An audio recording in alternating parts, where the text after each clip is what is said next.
Vamos lá. Preparados para mais um daqueles casos de roer as unhas. E esse é um dos piores.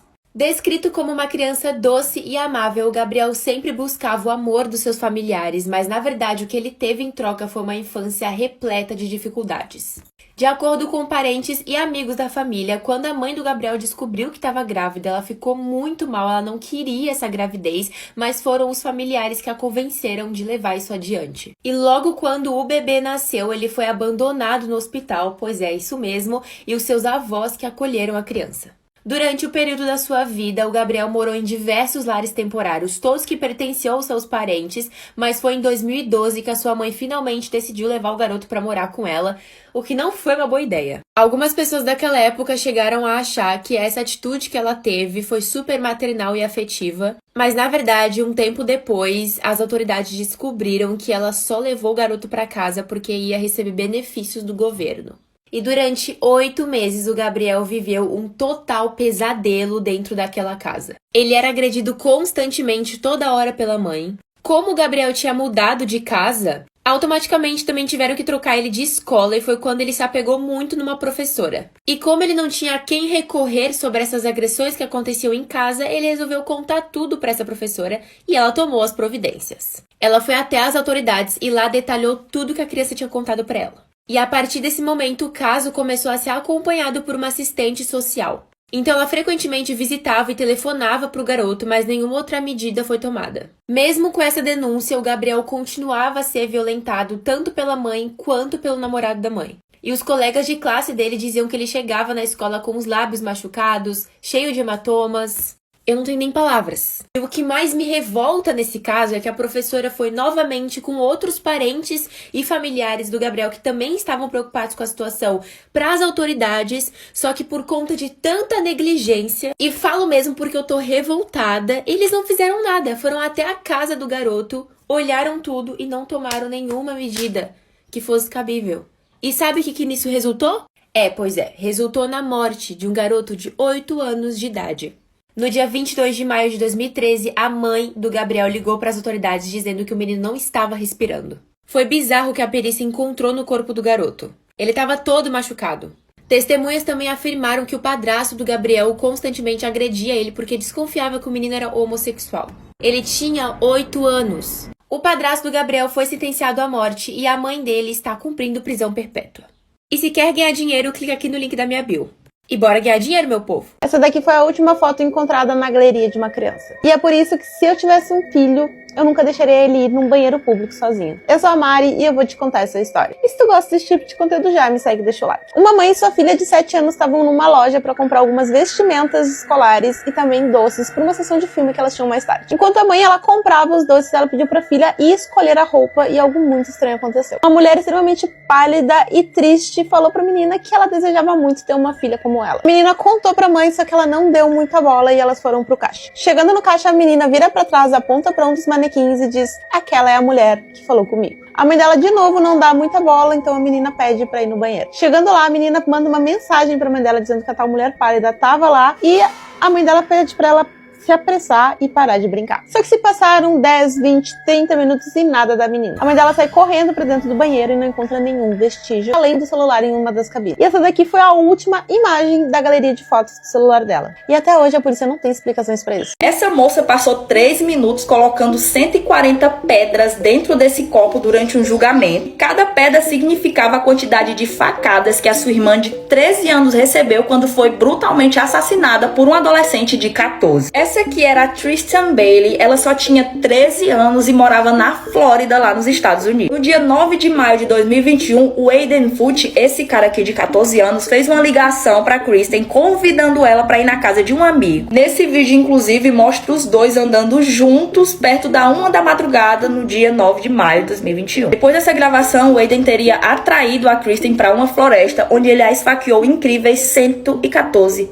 vezes. 49 dessas facadas foram nas mãos, nos braços, na cabeça e no peito, porque a Kristen estava tentando se defender enquanto era atacada. Depois disso, o Aiden deixou o corpo dela lá, e nessa imagem de segurança aqui é ele correndo por volta das 3h20 da manhã depois de ter feito o assassinato. Foi só na manhã seguinte que as irmãs da Kristen perceberam que ela não estava em casa, porque, detalhe, elas tinham combinado de fazer um café da manhã especial pra mãe delas, porque era dia das mães. Quando as irmãs relataram o desaparecimento da Kristen pra polícia, as investigações viram as imagens da câmera de segurança e descobriram que o Aiden tinha sido o último a ver ela com vida. Ele foi levado, como testemunha, e enquanto estava desaparecido dando testemunha à polícia, ele postou esse Snapchat aqui que dizia o seguinte: ei, pessoal, vocês viram Kristen por aí recentemente? Zoando depois de ter feito um assassinato. Na polícia, o Aiden deu várias versões do que poderia ter acontecido com a Kristen. Primeiro, ele disse que de fato eles tinham ido na casa de um amigo, só que depois foram pra casa. Depois ele disse que teve uma briga física com a Kristen, porque eles tinham discutido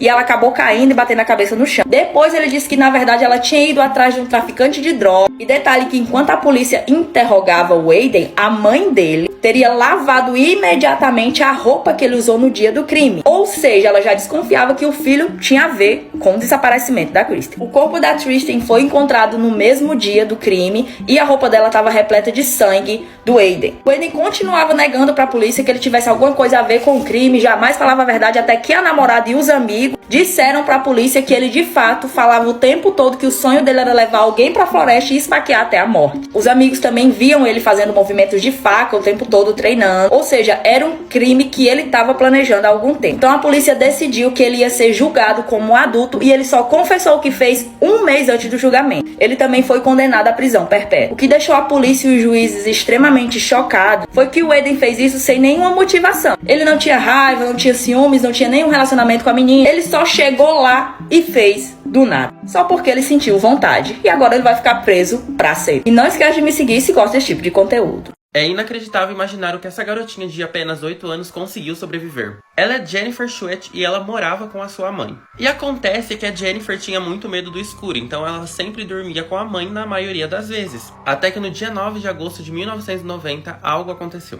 A mãe dela precisava acordar muito cedo no dia seguinte e a Jennifer estava muito agitada na cama. Então a mãe pediu gentilmente para ver se ela conseguiria dormir no quarto dela. E ela respondeu: só porque eu te amo, mãe, eu vou dormir no meu próprio quarto hoje. Só que infelizmente naquela manhã, quando a mãe dela acordou, a Jennifer já não estava mais no seu próprio quarto. E naquele mesmo dia, quando a polícia já estava procurando por Jennifer, ela foi encontrada por um grupo de crianças que estava brincando em um campo. Uma das crianças que estava correndo nesse campo acabou tropeçando no corpo da Jennifer e os pais dela ligaram para a polícia. A mão dela estava cheia de formigas e cheia de picadas dessas formigas de fogo, além de um corte na garganta que ia de orelha a orelha. E ela estava totalmente sem as suas roupinhas. Ela foi levada às pressas em um hospital ali de helicóptero. E ela estava tão machucada que não deixaram nem a mãe dela ver como que ela estava. Ela passou por uma cirurgia que ela acabou ficando estável, mas ela estava bem machucada. Pelo motivo que o quarto que ela estava cheio de policiais homens e os médicos também eram homens. E ela, com a pouca idade que tinha, sem entender nada, qualquer homem daqueles lá poderia ser uma ameaça para ela. E é muito comum vítimas de serem colocadas com homens para conversar depois daquilo que acontece. Ela então queria ajudar muitos dos policiais a encontrarem quem tinha feito isso com ela. Então ela começou a tentar lembrar o que tinha acontecido. O vídeo dessa garotinha viralizou nas últimas semanas e provavelmente você já deve ter visto ele aí na sua For You. Mas você sabe o que realmente aconteceu pra ela ficar assim? Bom, aqui vai a história. Quando eu vi esse vídeo pela primeira vez, eu fiquei chocada, com pânico no olhar da garotinha e comecei a buscar nos comentários quem era ela e o que tinha acontecido com ela. Mas eu não encontrei quase nenhuma informação.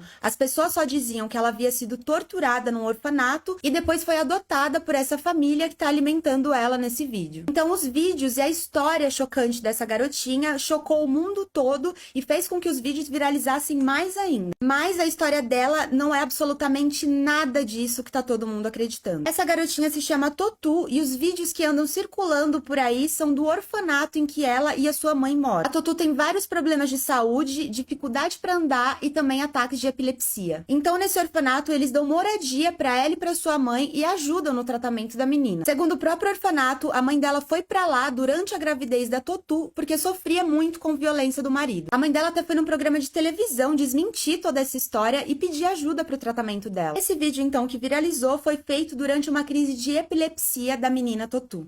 O bebê dessa mulher foi encontrado sem a cabeça dentro de uma panela de pressão. Renata Cerqueira tinha 20 anos e morava em Porto Seguro, na Bahia, com a sua mãe. Em junho de 2016, ela deu à luz a um bebezinho chamado Natan, porém ela não tinha ajuda financeira do pai do bebê. Até que no dia 20 de agosto de 2016, a mãe da Renata chegou em casa e perguntou pelo neto. A Renata estava lavando roupas e disse que o bebê estava no berço. Porém, quando a mãe da Renata foi até o berço, ela viu que o bebê não estava lá. Desesperadas, elas acionaram a polícia e fizeram até uma passeata para procurar pelo bebê. E nesse dia da passeata, quando a mãe da Renata chegou em casa, ela encontrou uma panela de pressão que estava com cheiro muito forte. A Renata e a mãe dela não abriram a panela de pressão e chamaram a polícia. Quando a polícia chegou na casa e abriu a panela, eles se depararam com o corpinho do bebê sem a cabeça. A Renata foi levada para prestar depoimento e, após apresentar várias versões, ela confessou o crime. Ela disse que fez isso porque estava cansada do pai do bebê e porque ele não ajudava nas despesas do filho. Ela afogou o bebê no vaso sanitário e dividiu o corpinho dele. Após isso, ela colocou o corpo dentro da panela e a cabeça em cima do guarda-roupa da mãe dela. E depois de confessar o crime, ela ainda disse que agora estaria livre do pai do bebê. O processo do caso seguiu em segredo de justiça, então não há informações sobre a sentença dela.